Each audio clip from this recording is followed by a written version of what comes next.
그러면 이번에는 서울로 와볼게요. 이번에는요. 앞서 방화는 밤중에 일어났지만요. 이번에 해가 중천에 떴을 때 일어난 일이랍니다. 손정혜 변호사님. 네, 한 70대 공무원이 20대 여성에게 여기서 담배를 피지 말라고 지적을 했는데요. 그러자 이 여성이 어떻게 반응했는지 함께 영상으로 보겠습니다. 아하. 지금 보시는 것처럼 팔을 잡고 발길질을 수차례 대는 여성인데요. 어머머머.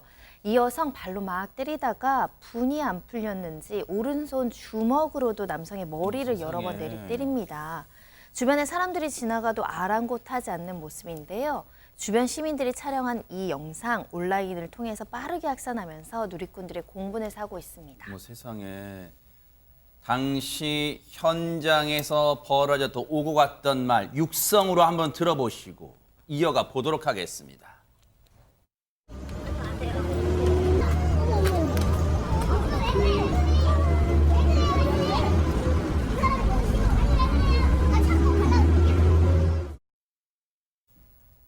신민석 기자님, 전후 사정을 모르고 저 영상만 보면 마치 저 폭행을 당하는 남성이 오히려 무슨 잘못을 저지른 것처럼 우리가 착각할 수도 있겠어요. 그렇죠. 나이가 좀 많은 남성과 젊은 여성이었기 때문에 혹시 뭐 남자분이 뭐 잘못하지 않았나 오해할 수 있는데 사실은 요즘에 이제 이런 이와 비슷한 20대 여성들의 폭행 사건이 많이 있어가지고 근데 이번에도 보면 금연구역에서 담배를 폈고 또 그 담배 꽁초를 버려가지고 단속하던 분들한테 단속을 당한 상황이었는데 네.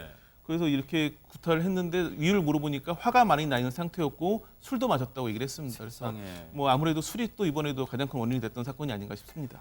지금 언뜻 보면 이 간이 벤치 같은 게 보이는 걸로 봐서는 저기가 금연구역이라고 하면 버스 정류장이 아닌가 우리가 미루어 짐작할 수 있어요. 버스 정류장에서 그리고 지하철 입구역에서 한 10m까지는 지금 금연구역으로 지정돼 있잖아요. 그러면 당연히 담배 피지 마세요 할 수 있는 거 아니에요. 그런데 금연, 담배 피지 말라고 담배불 끄라고 지적했다고 이유로 세상에 할아버지 뻘되는 저 남성한테 무차별 발길질을 해요. 배종찬 소장님, 마치 저 장면은 무슨 이종 격투기 무슨 그런 격투하는 장면 같아서 정말 무슨 뭐 니킥에다가 주먹으로 치고 정말 무섭습니다. 오싹합니다. 아니 이게 무슨 UFC도 아니고 근데 이런 일이 곳곳에서 벌어질 수 있는 겁니다. 진정한 무도인 저런 폭력 행사하지 않아요. 그렇죠. 네. 이제 그런 장면이 연상된다라는 차원에서 이제 비교해서 살짝 그렇죠, 말씀드린 네네. 거고. 왜냐하면 이게 20대 여성이니까 70대 이 공무원이 어떤 분이냐면 금연보안관이에요. 세상에. 그러니까 이제 연령대가 좀 있으신 분들을 지자체에서 채용을 해서 질서 단속이나 이제 금연 지역에서 흡연하는 사람들을 이제 단속을 하는 겁니다. 네. 그러면 그 이야기를 들었을 때 아 죄송합니다.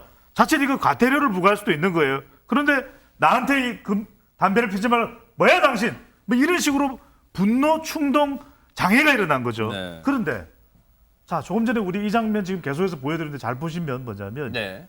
건장한 20대 30대의 남성이었다면 또 분노 충동이 일어났다면 어떤 일이 발생했겠습니까?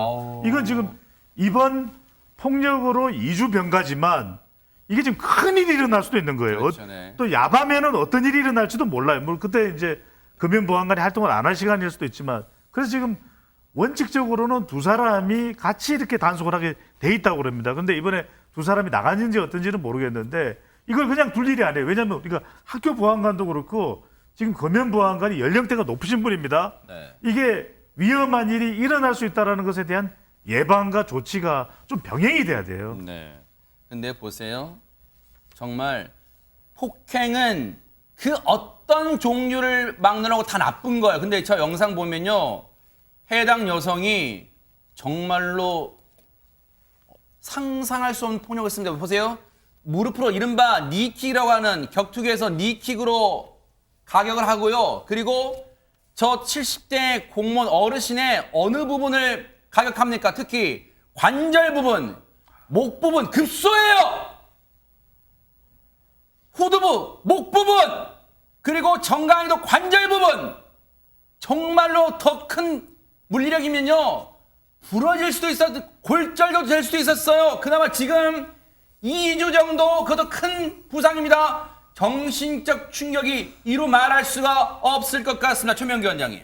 일단 저 통증이 잊혀지지 않을 겁니다. 우린 저렇게 바라보긴 하지만 저렇게 연속적인 동작으로 누군가한테 가격을 하는 거는 평소에 굉장히 연습을 했을 때만 가능합니다. 네. 그렇기 때문에 통증 자체가 굉장히 잊혀지지 않을 거고요. 네. 그 다음에는 저분이 만약에 본인이 공직을 수행하고 있는 게 아니었으면 참지 않았을 수도 있고 다른 가능성이 있는데 네. 공직을 수행하고 있기 때문에 나이가 많은 내가 억지로 참았다는 그 수치감, 수모감이 이루 말할 수 없을 거고요. 네. 마지막으로 저게 결국은 우리가 이렇게 절대로 저래서는 안 된다는 의미로 이제 방송도 하고 SNS도 있으면 저분이 저 모습을 봤을 거예요, 자기가. 하하. 그게 갖고 있는 마음의 고통이 있기 때문에 여기서 벗어나기 위해서는 철저하게 저 가해자를 처벌해야 되고요, 우리가. 가능한 최대 한도까지.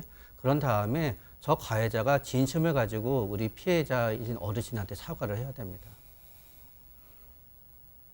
피해를 당하신 70대 공무원분의 신체적, 정신적 충격도 물론 커요. 그런데 이렇게 각종 언론을 통해서 보도되는 이 영상을 저 어르신의 가족분들이 보셨을 거 아니에요. 얼마나 억장이 무너질까요? 자녀분들은 정말로 울분을 토하고 싶을 거예요. 이 밥상머리 교육 제대로 받지 못한 여성 반드시 법의 심판대에 세워서 강력한 처벌받기를 뉴스파이터가 눈 부릅뜨고 지켜보도록 하겠습니다.